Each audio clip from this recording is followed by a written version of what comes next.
Artificial intelligence അഥവാ AI ഇന്ന് നമ്മുടെ ജീവിതത്തിൻ്റെ ഒരു ഭാഗമായി തന്നെ മാറിയിരിക്കുകയാണ് AI സജ്ജീകരിച്ചിരിക്കുന്ന ആപ്ലിക്കേഷനുകൾക്കും ഉപകരണങ്ങൾക്കും വസ്തുക്കളെ കാണാനും തിരിച്ചറിയാനും കഴിയും. അവർക്ക് മനുഷ്യഭാഷ മനസ്സിലാക്കാനും പ്രതികരിക്കാനുമുള്ള കഴിവുണ്ട്. പുതിയ വിവരങ്ങളിൽ നിന്നും അനുഭവങ്ങളിൽ നിന്നും പഠിക്കാനും കഴിയും. ഉപഭോക്താക്കളിൽ നിന്നും വിദഗ്ധർക്കും വിശദമായ ശുപാർശകൾക്കും നിർദ്ദേശങ്ങൾക്കും കഴിയും. മനുഷ്യബുദ്ധിയുടെയോ ഇടപെടലിൻ്റെയോ ആവശ്യമില്ലാതെ തന്നെ അവർക്ക് സ്വതന്ത്രമായി പ്രവർത്തിക്കാൻ കഴിയുമെന്നതാണ് അതിൻ്റെ ഒരു ഗുണം. കൃത്രിമ ബുദ്ധി ഉപയോഗിച്ച് മനുഷ്യനെ പോലെയുള്ള സിന്തറ്റിക് ശബ്ദങ്ങൾ സൃഷ്ടിക്കുന്ന ഒരു സോഫ്റ്റ്വെയർ ഉപകരണമാണ് AI വോയിസ് ജനറേറ്റർ. വിവിധ ആപ്ലിക്കേഷനുകൾക്കായി ഈ ഉപകരണങ്ങൾക്ക് റിയലിസ്റ്റിക് ശബ്ദങ്ങൾ സൃഷ്ടിക്കാൻ കഴിയും.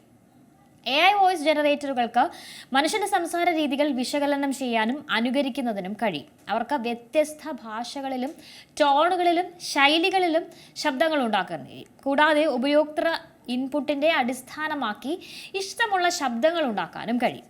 ഈ ഉപകരണങ്ങൾക്ക് നിരവധി ഗുണങ്ങളുണ്ട്. ഉദാഹരണത്തിന് വൈകല്യമുള്ളവർക്ക് നല്ലൊരു സഹായിയായി പ്രവർത്തിക്കാൻ കഴിയുമെന്നത് തന്നെ.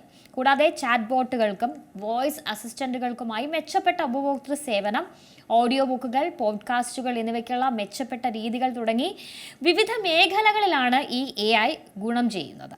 എന്നിരുന്നാലും AI വോയിസ് ജനറേറ്ററുകൾ നൽകുന്ന ആശങ്കകളും ചെറുതല്ല. പ്രധാനമായും 4 പ്രശ്നങ്ങളാണ് AI വോയിസ് ജനറേറ്ററുകളിലൂടെ വരിക. 1.